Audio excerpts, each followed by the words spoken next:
Hello, I'm Richard Vobes, the Bald Explorer, and I'm out on another exploration. I'm back in Duncton. It's been a while since I've been here, but we're back in a very cold day today. But we do have a blue sky above us, and I'm joined by John Robbins, who you've appeared in a couple of the Duncton videos, so it's very nice to have you back, John. Thank you, Richard. We are looking at one of the reasons that Duncton really exists from certainly the early settlers' point of view, and that's to do with water. And water, of course, is very important for people, and if you were going to choose somewhere to put camp down and form industry, you're going to need water. Exactly. So could you just first of all tell us whereabouts in Duncton we are? We're up Beechwood Lane, which runs parallel to the dams and about, I suppose, quarter of a mile from it. And we're at a very old house called Willow Cottage, and this stream and little lake, which you can see on the film, is within the grounds of that. We're standing on a footpath through it.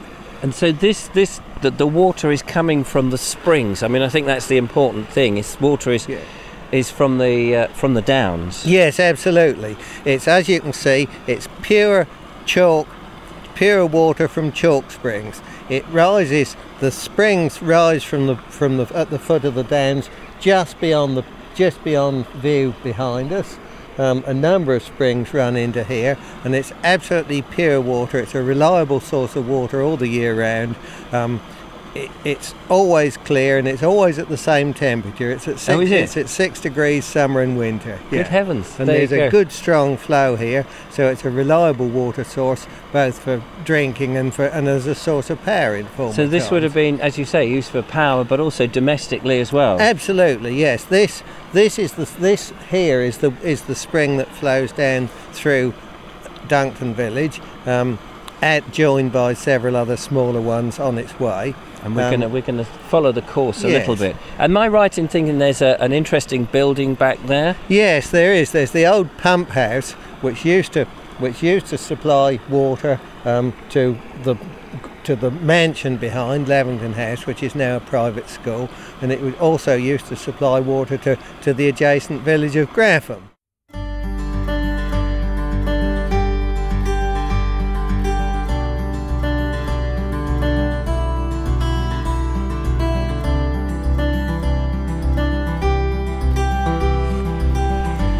Now, John, you've brought me down to a sort of underpass or a bridge, I guess, where the stream goes under the road, down a bit of a ravine. Yeah.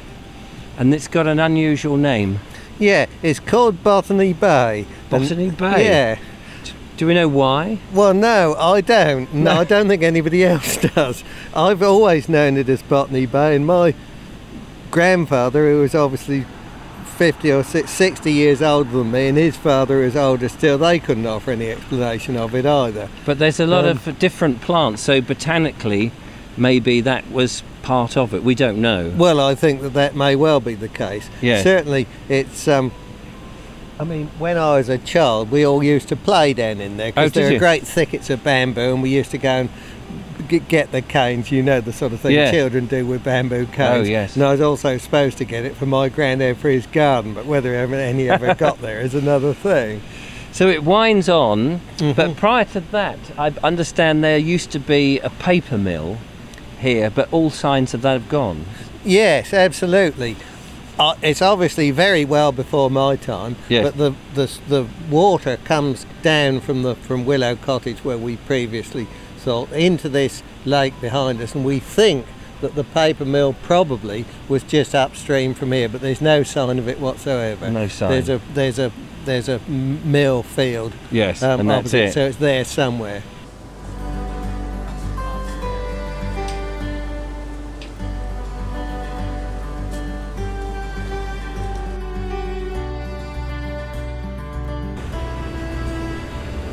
Well, John, you've brought me now down to Trout Pond, is that right? Yes, that's right, yeah. Now, Trout Pond is where our stream that we've been following so far comes to, but also there is the Duncton Mill with the Duncton Pond, and that was a separate source of water coming from the Downs. Is that right? Yes, absolutely. Yes, yes. This is where all the sources of water coming into Duncton from springs coalesce. Right. Okay. Where they come together. There was a third smaller water course that came out at Old St Mary's or Manor Farm, which now, I mean, we couldn't really get down to because we just you can see the water there, but where does that go? Well, that goes down through the fields. It's apparently it used to be a much stronger water course than it is now, but it sort of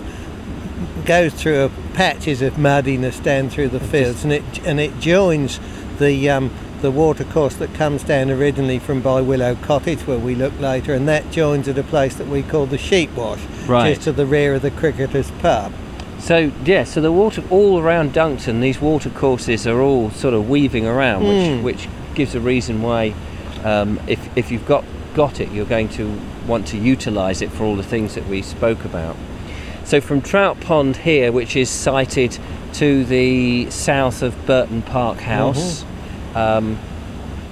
we now got it coming through here. And where does it go from here, John? Well, it flows through into Chingford Pond, which is just visible through the clearing of the trees to the east of us. So we'll go up now, shall we, and have a look at Chingford Pond? Yeah, I think that's a good idea, Richard. Back through the ornamental gates. Definitely. Another pond, John. Yes, Richard. Yes, they are progressively one of a chain of them. Yes, they're progressively getting bigger and bigger. And I guess this is Chingford Pond. This is the other end that we saw back at Trout Pond. Chingford Pond is dammed, isn't it? It is. It's got this. You can't really see it from this angle, but there is this little lane here, which is a bank that's damming it.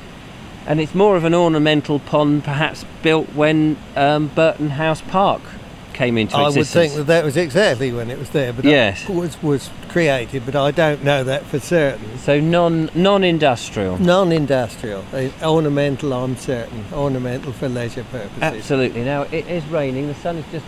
It might be stopping in a second, which would be great.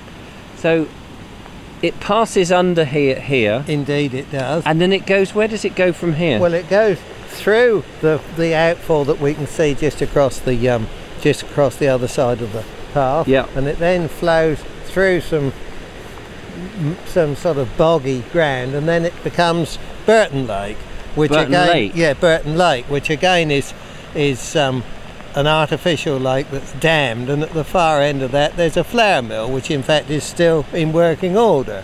Well, that's the bit that we're going to go and see, and that's our final body of water, isn't it? Yes, absolutely, yes. And before the rain comes back in a flood, let's get up there. That's a good idea, Richard. It's raining yet again. However, we have now arrived at the final pond, John. Robbins, this is Burton Pond, isn't it? Indeed, Burton it is. Lake. Richard. Burton Lake, we always call it round here. Yes. We've also been joined here by John Mays. Hello, John. Hello, Richard. And John Mays has been really responsible for me getting involved in all of the Duncton videos. It's been our pleasure. And thank you very much for doing so as well. I think my viewers have found it absolutely fascinating to put your village under a microscope, as it were, and look at all the different elements of it, which has been really good. So this is the last stage really of what we've been following, the water that's come from Duncton.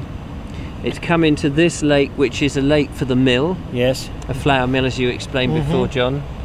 And then it goes on up to the Rother, makes its way to the River Arun, and then ends up in the channel. Yeah.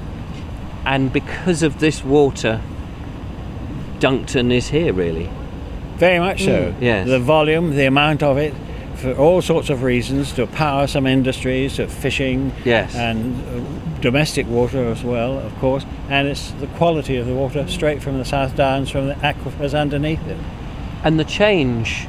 You've lived here all your life, haven't you, John? Yes, I have. The changes in the village over the time that you've been here has been quite immense. Well, very much so, very much so. In particular, I think the biggest change is that there are so many fewer people employed on the land. It was originally a land and local industries employment place, whereas now there's almost no employment on the land and very little what I'd call local rural industry. And that's a story that's replicated up and down the country, isn't it? Yes, indeed. The world that we find ourselves in. Such a rapid change, you know. Yes.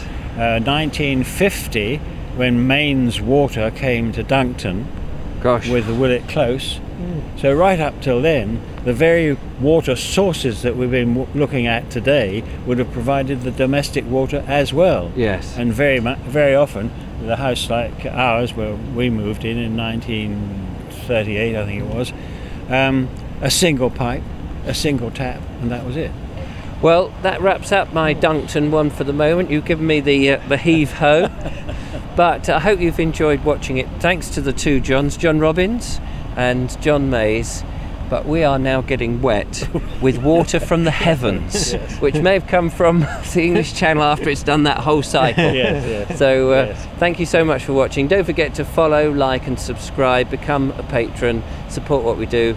And I'll see you out and about somewhere else. But from Duncton, thank you very much, Thank chaps. you, Richard, for what you've done. Thank you very much. It's my pleasure. I suggest we find somewhere warm and have a cup of tea. I've got an idea. Bye-bye.